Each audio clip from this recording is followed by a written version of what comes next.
All right. Welcome to another edition of Shabbat Lounge. This is Matt and Jake here.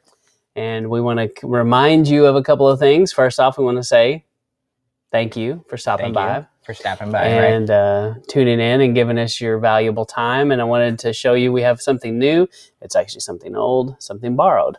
So it is Instagram, and I'm in the process of taking an Instagram that I had as Following Yeshua. I'm going to eventually name it Sabbath Lounge, but I'm going to take over my old account for Sabbath Lounge, and we have some things there in Instagram, and I have some old pictures in there as well. Ooh, that's fancy. So yes, and this is the day that I decided it was a good idea to chainsaw a burning log, and I think I hauled it and almost caught a vehicle on fire. So yes, good day. Okay. So more on that later. That's another day. That's a separate day. So, but we also have a website with lots of information at your fingertips. We've been doing these Torah portions, and that's where we are today.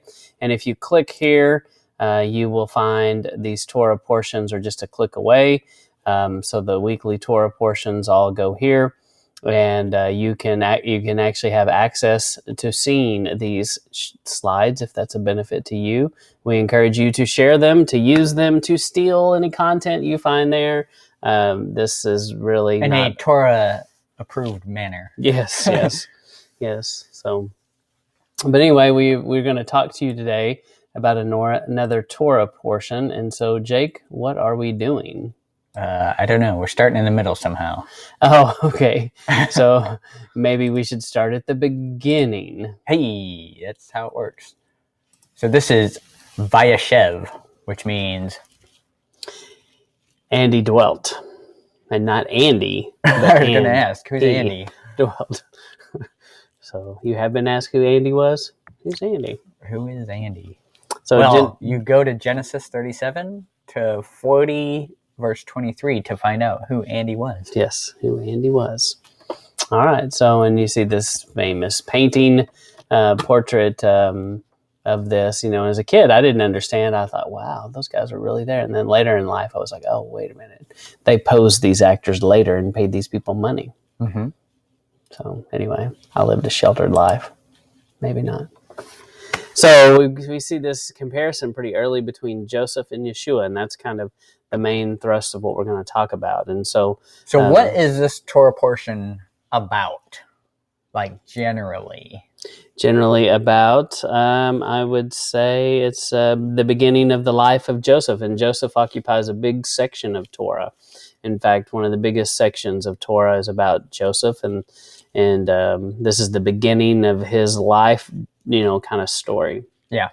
So okay, I just wanted to catch that. So Jake, how is Joseph and Joseph and Yeshua alike? Well, as you can see here, they're both the beloved son of their father. The father is delighted in him, right? Yahweh says, my son in whom I'm well pleased.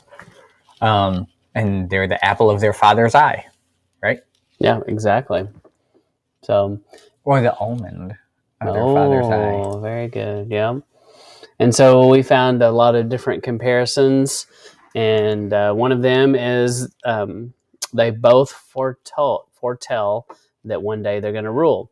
And so in Genesis 37:7, you've got this dream, and then in Matthew 26:64, it talks about you shall see the Son of Man sitting on the right hand of power coming in the clouds of heaven. So you've got this similarity. And what's the next one? Right.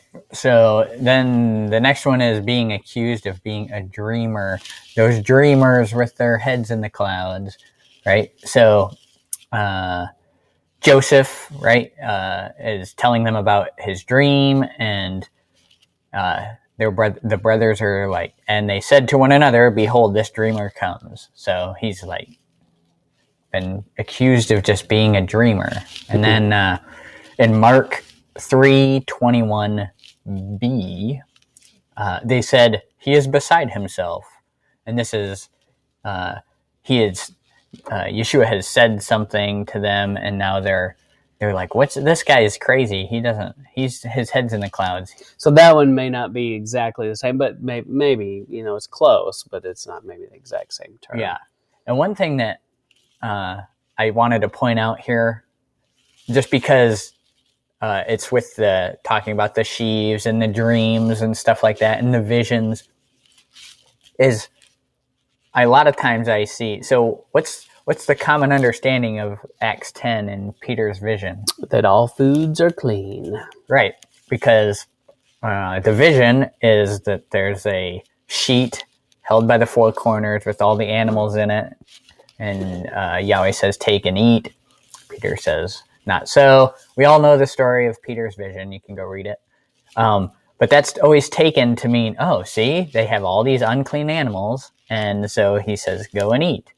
We know how it turns out. The vision is explained later, not dealing with animals at all. But why don't we use that same... Do we use that same understanding? Oh, the vision was about clean and unclean animals because there were clean and unclean animals in the vision. Do we use that same logic when we look at Joseph's dreams or the dreams of the Pharaoh that he interprets? So if we did, would we be saying that the dream is really about how the wheat bows down, or the corn bows down to the other sheaves, or the cows eat the other cows? That's the point of the story, right? Is that what you're thinking? Yeah. But we don't do that in these other visions. We only do it with Peter's vision because it helps us, push a narrative. Yeah. So no, that's interesting. We kind of flip it. Yeah. Anyway, that's kind of an aside from the actual point of this. No, but it's good. It's a good tie-in for sure. Okay, good. All right, and so next we see they're sent by their father to seek the brothers' welfare. So the father, Isaac, Jacob / Israel says, "Go see whether it will be well with thy brethren." And so go check out the brothers, see what they're doing, see what they're up to, and then Luke 20:13, "I'll send my beloved son." So right, and he's sending them to check on his children, the status. Right? Mm-hmm. They both went willingly and sought till he found them. So they were seeking until they found what they were seeking, right? Mm-hmm. So, and Joseph went after his brothers, and he found them. And then, as far as Yeshua, "Lo, I come to do thy will, O Elohim." He came unto his own. So he came to. So the first part is Hebrews 10, verse 9b, and then the second part, where he has come unto his own, meaning his brethren, is in John 1, verse 11. And then they are both rejected and condemned to die. So in Genesis 37:18, so you'll see a theme here. There's a lot of Genesis 37 here. Mm-hmm. They conspire against him to slay him.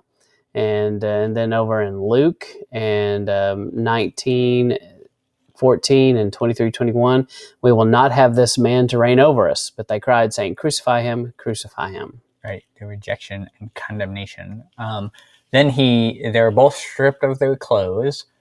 They stripped Joseph out of his coat, his special fancy coat that was on him, in Genesis 37:23. And talks about how they stripped him, being Yeshua, before he went up on the cross, on the Staros, in Matthew 27:28. And we also want to challenge you to research the coat of many colors.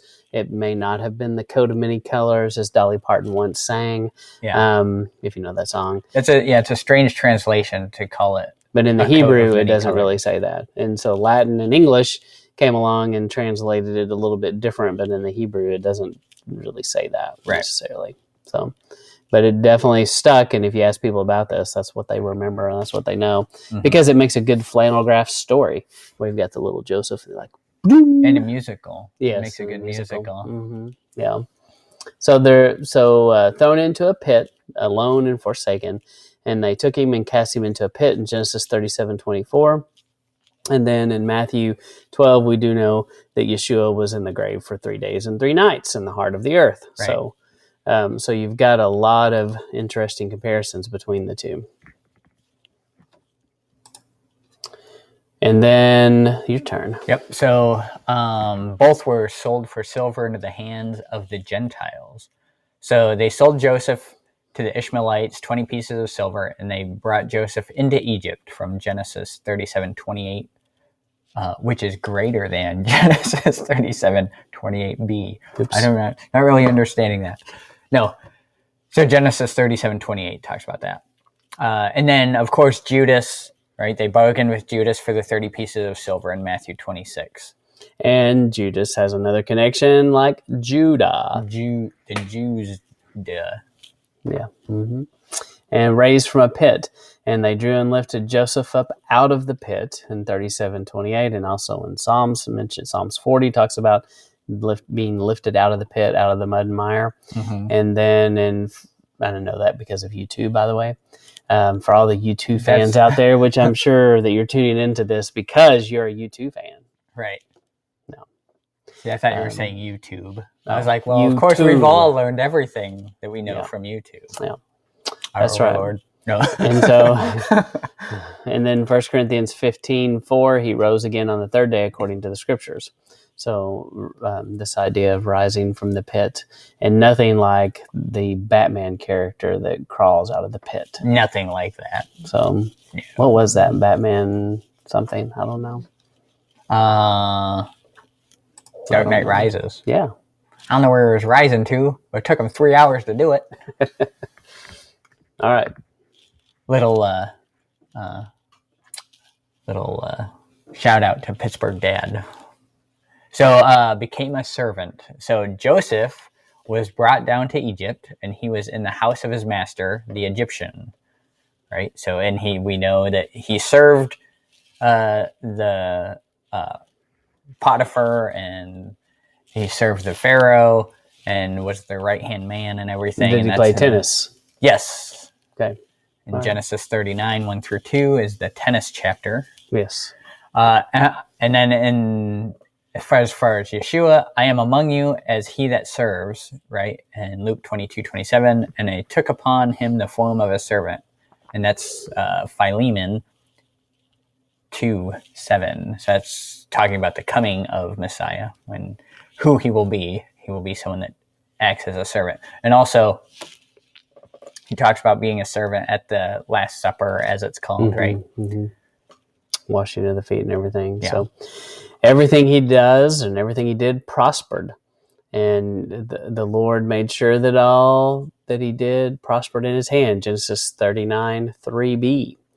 And then in Isaiah 53:10, we see the pleasure of Yahweh shall prosper in his hand. So definitely everything both of them did, was blessed. Yeah. No, the resisting of temptation. Obviously, the temptation in this Torah portion is with Potiphar's wife. She's coming on to him, and he's having none of it. She's a she-devil. And so that's Genesis 39. Cougar. I don't know that I would go along with you on that. But I'm a little fuzzy on the actual definition of the word. Genesis 39, 7-12 talks about that. So go read about, what is this? This cougar that you're talking about? When an older woman pursues a younger man, because he was probably younger than her. But at this point, I don't know. They might have been the same age. And then for Yeshua, for such a high priest was fitting, who is holy, harmless, undefiled, separate from sinners. So that's in Hebrews 7. And when we look back at Hebrews 4, we see he was in all points tempted, like as we are, yet without sin. So he resisted that temptation of sin. And then we included in here also the temptation of Yeshua in the wilderness after his baptism, of course, from Luke 4. Yeah, and that seems to really fit. Very similar. They're both falsely accused. In Genesis 39:17, the Hebrew servant whom thou hast brought into us came in to mock me. And so, and then in Matthew 26:60b and 61a, I can't see it, and I don't know why. It's that crazy bar down there. Bear a false witness and said, I'm not sure. You're going to have to look that up. We don't know how to get rid of the little box. And we can do if we say X out of it, can we? Oh, no, you've done it. There. You meant escape. What did I push? 1? At last came 2 false witnesses. Oh, yeah. And then they falsely witnessed about Yeshua. There, we fixed that. Yeah, fixed it. We showed that who was boss. We're number 1 with technology. Okay. Numbered with the transgressors, Joseph's master put him into the prison, a place where the king's prisoners were bound. So in Genesis 39. And then Yeshua, of course, there they crucified him and the malefactors, one on the right hand and one on the other. So he was numbered with the transgressors. He was put on the storehouse with the other people that had transgressed. Also, it says he was numbered with the transgressors when he's in the garden, and it's before he's in the garden. It's when he tells them to go buy a sword, sell what you have and go buy a sword. And then it says there, he was numbered with the transgressors. So it even uses the phrasing, numbered with the transgressors. Promised deliverance to a condemned man. So in Genesis 40:13, we see, yet within 3 days shall Pharaoh lift up thine head and restore thee. So, and then Luke 23:43b, as he's on the cross, he says, today you shall be with me in paradise. So deliverance, not the backwoods, not the banjos. Yeah, doing banjos. I hear paddle faster. I hear banjos playing. Yeah. So I've been there. I've been on that kayak. I've actually been on that kayak in Arkansas. Yeah. And said the very phrase and had to paddle faster. Not because the banjos were playing, but because it was raining. So you always have to paddle faster in the rain. Yes, that's right. You don't want to get wet in a kayak. So, but we did borrow some things here from Jews for Jesus from this website. And this came from a newsletter from 1985, and they had a pretty good comparison in there. So yeah, and so we're gonna kind of go back over some because I know we hit some of those things a little quicker, but we wanted to dive a little bit deeper in here. And so we have the split screen of Joseph and Yeshua. And so Jake, you talk about Joseph, and I'll talk about Yeshua. How about that? Okay, so we're gonna cross the hands and give the blessing. But it's the same, yeah. Okay, Joseph, he was sent by his father to check on his children. And where Yeshua is sent by his father to check on the lost sheep. And it's almost like the lost sheep are the children of Israel. I know. It does seem to make a direct connection to that. Well, Joseph was rejected in that. And just like Yeshua was also rejected by his counterparts, his brothers, if you will, did not accept him. Yeah.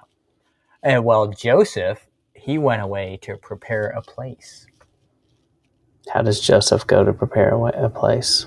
Well, you see, he goes away to Egypt, and he prepares a place for them to get away from the provision. Famine. Yes, he prepares. Yeah, that's exactly right. So, and Yeshua goes to prepare a place for us. You thought you were tricking me. Yeah, I did. I knew what you were saying. Mm-hmm. And then he was sent by his father to check on the children, aka the tribes, and rejected, and he went away to prepare a place. So I think we could have gotten rid of that one. We just like to say it in several different ways, so you really get what we're saying. That's right. And then you do see this very strong comparison here between a kid goat that's slain to atone. So what do you think about all that? Yeah, so in this Torah portion, they kill a goat and smear his blood on Joseph's special coat and take it to show their father as though Joseph is dead. Yeah. And then just like Messiah is, he's the lamb that's slain, but he's also the scapegoat, right? Mm-hmm. From Leviticus. Right? Yeah. So. And you also have this betrayal for silver. So this both this happens to both people here. There's a money exchange and a betrayal. Yep. And so they're sold to Ishmaelites, and I put /Edomites. I think when I researched this, in the account with Yeshua, it's the Edomite Herod. And so if you've never studied that, you should study his lineage. And I believe if you really study it out, you'll come to the conclusion that Herod was an Edomite, which is a descendant of Esau, and that he should have never been the high priest, and he had robbed that position. And John the Baptist was probably the legitimate high priest, and that has still been robbed even to this day. I believe that's unfortunately we still see many of the Edomite lineage that claim to be Jews, but they probably are Edomites in reality. Mm-hmm. So, but it is an interesting comparison of having been sold to the Gentiles, if you will. So, right.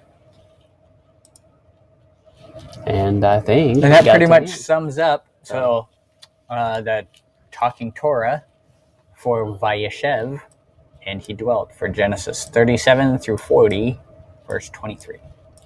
And so once again, we hope to pique your interest, and maybe there's some things that we said here that you haven't heard before that you want to go back and research and find out more and dive deeper. That's what we want to do, and that's what we pray, is that there are things here that make you go re-examine these stories and read your Bible and go back and look at the Torah, look at the text, study it, know what it says, and stop listening to all the men, even if it's us. Go back to the source. Right. So, yep. And we thank you for stopping by and checking us out. Jake, any final thoughts? Any last words? Nope. That's it. Tune in next time for the continuation of Joseph's story. That's right. There will be more. Thank you. See you next time. Out.